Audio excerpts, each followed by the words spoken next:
Hey everyone, welcome to the Big Stud Sales Podcast, where I hope to help you nail construction selling. I'm Mike Claudio, owner of WinRate Consulting. I am a construction sales, business development, and leadership coach who focuses specifically on the remodeling industry. And I brought in my marketing expert, Ryan. Yeah, guys, my name's Ryan Weber, and I am the owner of Ryan Weber Marketing, where we focus on video and digital marketing. We want to help people understand how to get the right message and put it in front of the right person through the crazy digital world. And we are going to lead you to the business that you're hoping to have. Hey guys, before we get into this episode, I wanted to let you guys know that the School of Construction Selling, my online training course, is ready for you. We put 8 months of effort into this. It's 55 videos with relevant and tactical information that you can implement into your business immediately to make big changes to your sales process, your talk track, your referral generation, all the things you need to do to bring in the types of clients you want for your business. Either shoot me a DM or check the show notes below for a link to the landing page that gives you all the information you need to decide if it's right for you and be able to purchase right there and get access immediately. Ooh, we got a...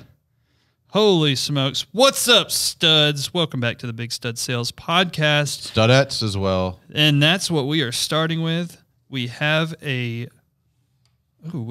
multiple. We have 2 new reviews, and we are going to read them. Mike, are you going to read one?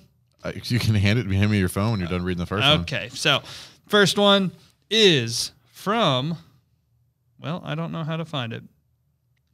No, the first one's from nobody because they didn't leave their name.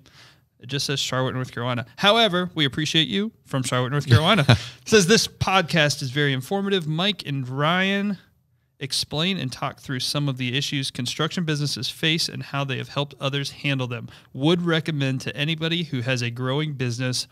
5 stars. Oh, man. We appreciate you, person from Charlotte, North Carolina. We are also from Charlotte, North Carolina, so good to you. It's the top one there, since Mike doesn't know how to find it. Thank you, sir. The next one is for Beautiful Life, not just for contractors. Is that your wife? Shh. That is my wife. Nice. As a woman working in corporate America, having nothing to do with the construction industry, I still love this podcast. I have picked up on tools that I can use in my career and side hustle, along with gaining a better understanding of an industry I may interact with from time to time. Keep it up, studs, Mrs. Studette. I just now, I read it earlier, but I just now put it together. That was your wife. Thanks, Tiff. Thanks, Tiff. The Mrs. Stud. But thanks, guys. We definitely appreciate reviews. Go ahead and get on Apple Podcasts and write us another review. Please. It's always appreciated. So what are we talking about today? So last week we talked about getting known. This week we're going to talk about getting liked. Because as we've talked about, the core of business development is being known, liked, and trusted. If you can do those 3 things well, we believe you will win. And you will win at a very high level. And you will win fast and you will... I was going to get there. Come on. You will win fast and you will win often. Huh. For those of you that may not know, that is the tagline of WinRate Consulting, my coaching and consulting business, is win fast, win often. And I believe in that as a mindset to my core, is if you're not winning fast, you're not winning often, life gets a lot harder. So this week, going to dive into the like side of this. It is tactical to an extent, but you kind of just have to start with being a good person.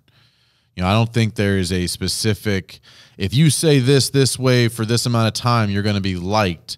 I think a big part of being liked, and I think it blends into the trusted as well, as being consistent. Yeah.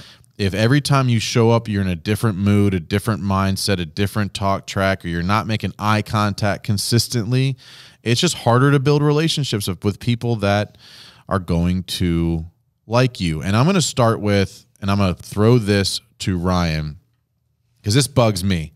Caught it.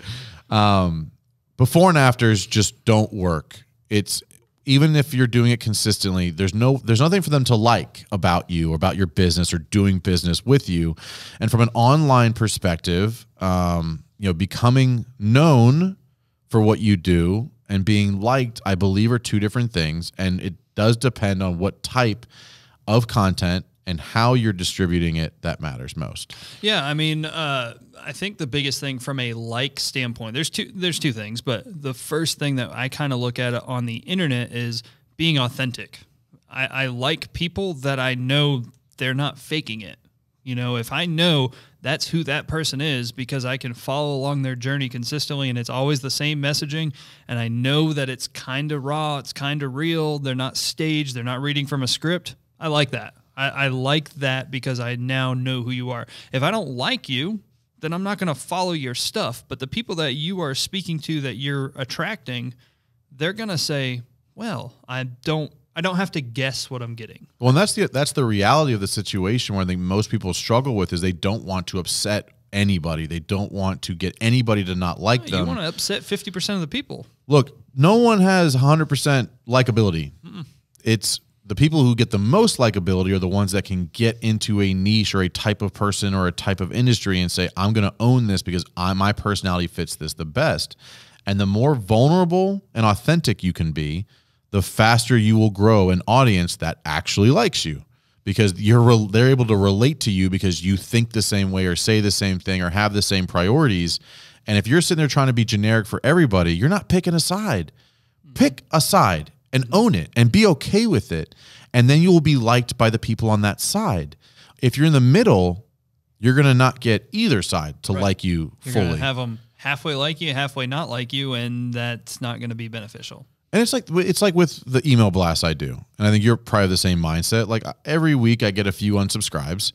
And people who unsubscribe, we're never going to be clients, which does two things for me. It knows that the content I'm putting out is going to interested parties because they like it. And it also allows my open rate to increase, which is also good for the overall environment of it. Because if less people doesn't mean less quality. Right. Because there are people that just get out of the industry, get out of the business, get out of interest, whatever it is. I don't need to rant on this, but this is the people that look at Instagram followers as a thing.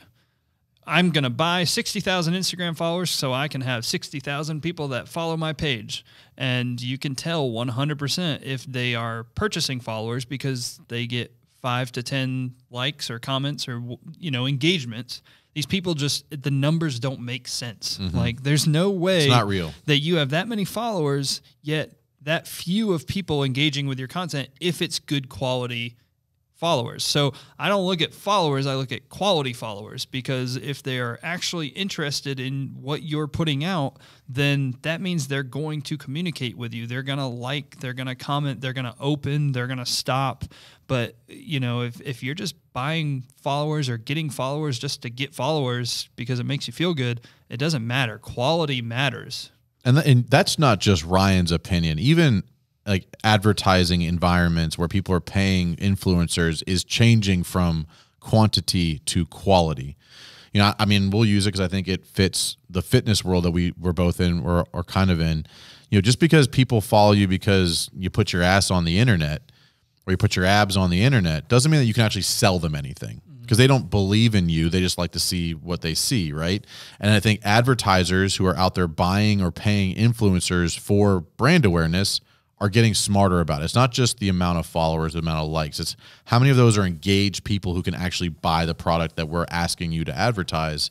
And so it's cross-platform, it's cross-industry, it's not changing. But bottom line, back to being liked, it's got to be real, it's got to be authentic, it's got to be vulnerable, and you will fall into a bucket of people who will love you for it. So I'll get into from a like standpoint, from a digital perspective on social media and content creation, best pieces of content that I've ever put out from businesses or for businesses. There's two things, and these are authentic. They're not doing this because they're trying to get likes.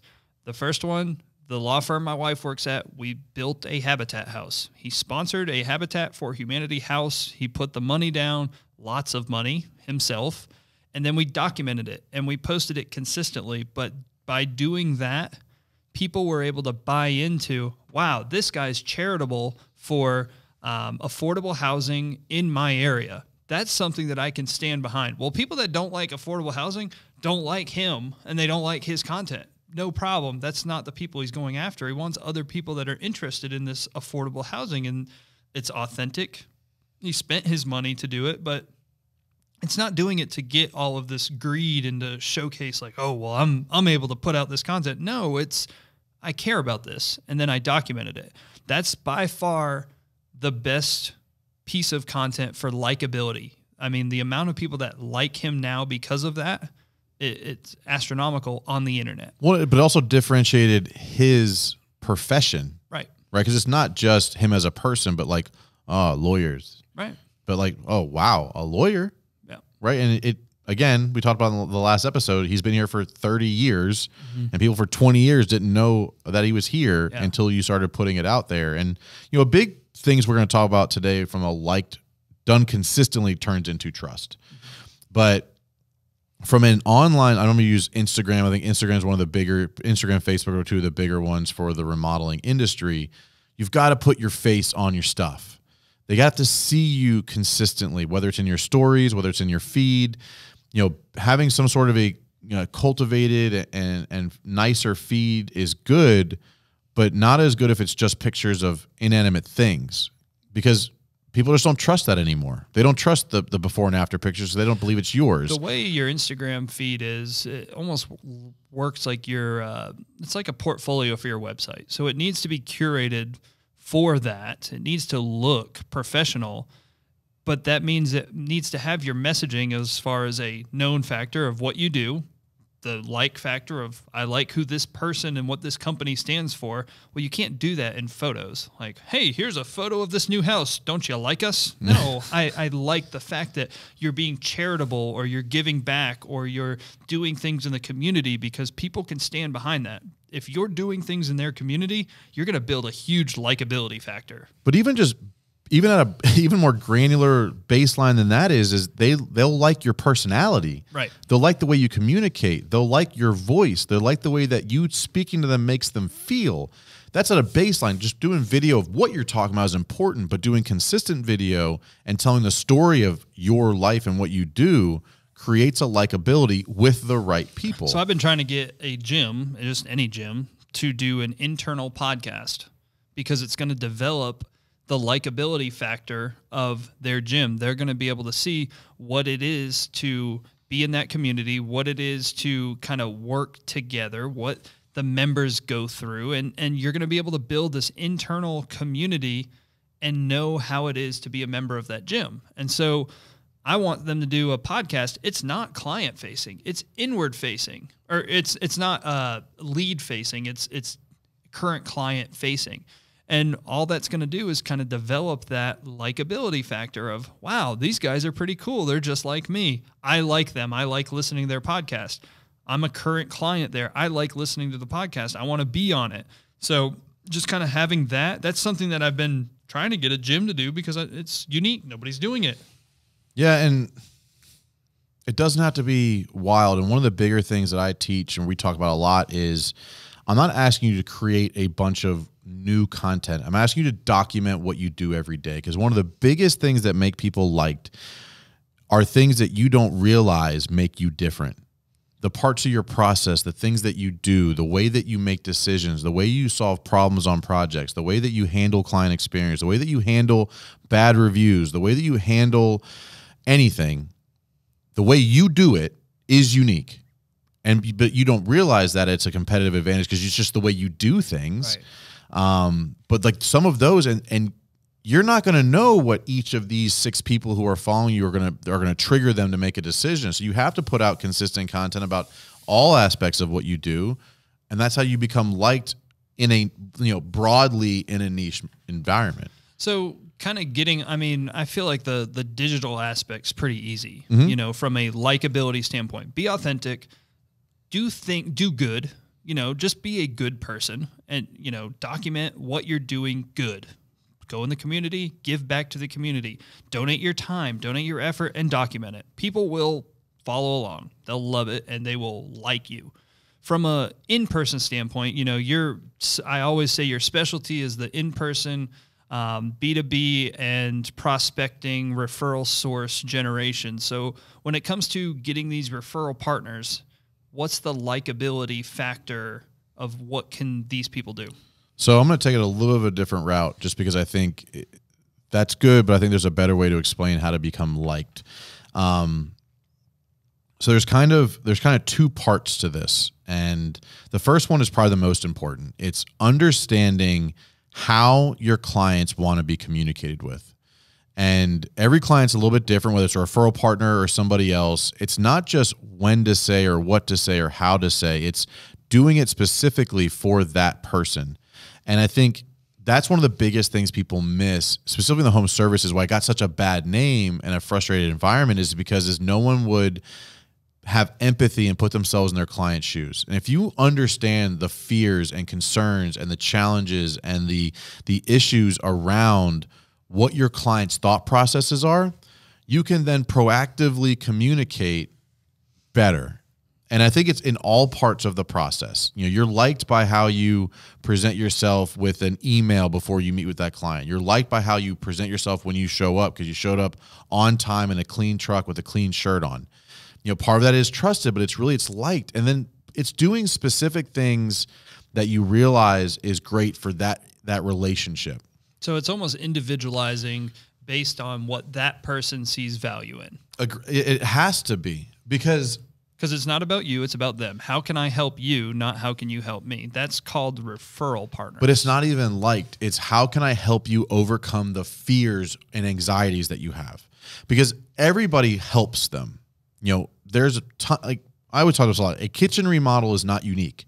It's how you get them to the kitchen remodel and how you complete the project that makes you unique. Because you have access to the same products, the same subs, the same service providers as everybody else, every other contractor in town does. But it's how you get them there. It's the experience that makes you liked. And you need to wow people. You need to understand your target client's expectations and then freaking 10x it up. How are you communicating? How often are you communicating? What are you communicating? But your ability to understand, appreciate, and empathize with the fears and anxieties that your clients are dealing with. What I got really good at was defusing those fears in the first conversation. It's like statements like, I'm sure you're concerned about dust. I'm sure you're anxious about staying on schedule. I bet you're worried that we might not hit budget. Well, here's how we do that. And you're allowing them to like you because they're feeling like they're getting a completely tailored experience for themselves. Tailored, honest, transparent, all of that stuff. It's how people like you. They don't like cheaters and scammers. They want someone that comes out and tells them the honest truth right up front. And so one of the best things you can do to create likability is tell them what they don't want to hear. Mm-hmm. Is not give them the answer that's tailored or critiqued. Tailor the experience, but be incredibly authentic and honest with the answers. And that works well with referral partners as well as homeowners or whatever your client base is, especially in B2B. In the B2B world, people just want the accurate information to make good business decisions. The minute that you give them, and I'm not going to say mislead them, but don't give them the full picture and they make a decision on partial information that they would have made a different decision on if you gave them the full list of things, they're going to hate you. They're not going to not like you. They're going to hate you because they're going to know you knew that ahead of time. And one of the worst things you can hear as a service provider, specifically in the B2C world, is, well, you're the expert. You should have told me about this. And they're right. Mm-hmm. You know, there's nothing worse than having something not go well that you could have pre-warned them about. And those are the parts that allow them to comfortably tell other people about you. When you wow them both, so there's two parts. Proactive communication. How are you communicating to people proactively and educating them on the process and the systems and how things are going to be done so that you can overcome some of the fears. But then when you get in front of them, like diving into what you think they're afraid of or fearful of, or asking good questions that uncover what they're fearful of, and then addressing those immediately with why they are or are not justified and how your process does or does not overcome them, they're going to be like, man, like he really made me feel good about this. Like I really like him. Mm-hmm. You know, he's a good dude. Because you're honest, you're transparent, you're what people are looking for. They don't want to be tricked. They don't want to be sold to. Well, and look, you as the service provider, you don't want a scenario where you can't deliver just as much as a client doesn't want you to take on a product or a project that you can't deliver on. I just had one last week where, you know, I've done some videos for them. They really want me to do the marketing. They're just not a good fit for me. And so they asked me to do something, you know, it was like a graphic design thing. And I'm like, honestly, like, could I help you? Yeah, but I'm just not the best fit for this. Yeah. Like, I am not good at that. I don't do print that well. And so would I like to get paid from you because you're going to pay me very well? Yeah, of course. But I'm not a good fit. And they appreciated that even more, called me up, was like, well, let's get some more videos then. And that person that you say no to can become one of your best champions for what you actually want. You know, it's unbelievable how well that level of honesty and transparency does for your brand. Because, you know, I got really good at people knowing they were going to call me and get the real answer, an answer they can actually make decisions on. And that doesn't always bode well. Like sometimes, like I didn't get called because they knew I was going to give them the right answer. I get right? the same thing. I mean, people hate some of the things that I tell them, but they also know it's going to be 100% honest. And guys, like becoming liked doesn't always mean you're going to get more business out of it immediately. It means that you're building a brand amongst your personal brand that says, call Mike, he's a good dude. He'll give you the right answer. And good dude doesn't mean tell them what they want to hear.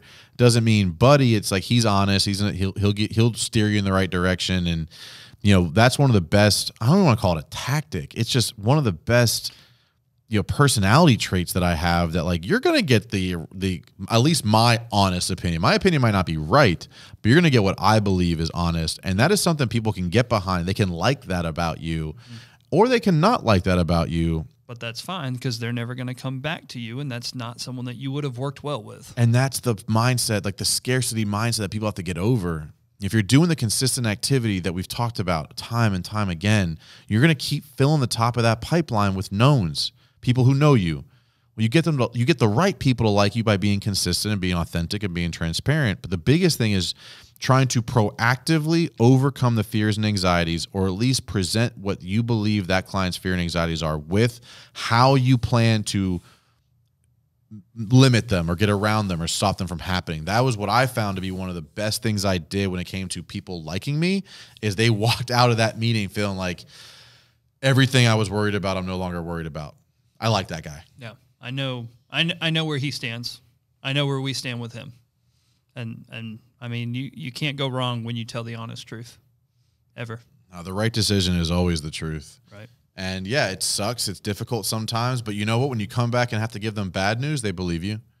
And you come back and give them good news, they believe you. Or you come in with a change order, they believe you because they like you. They believe that you're going to give them the honest answer. And man, my opinion is there's nothing that can create a better liked environment than that. Right. Yeah. Well, guys, if this was helpful, make sure you share this one with somebody that needs a little love this week. You know, we're going to have this on YouTube. We're going to have it on all of our podcast platforms. So if you want to watch the video of me and Mike's beautiful faces, by all means, go on there, and we'll have a couple short clips. But share it with somebody. You know, there's somebody that you know that needs to get a little bit of help of, you know, telling the right message. Appreciate it, everybody. See ya. Thank you for listening. My goal is to take the guesswork out of how to properly sell within the construction industry. Once you nail this part of the process and get your sales and business development clicking, it makes everything about the job that much easier. If you have any specific scenarios or questions you want answered, shoot me an email, mike@bigstudsales.com, and follow me on Instagram at WinRate Consulting. Remember, win fast and win often.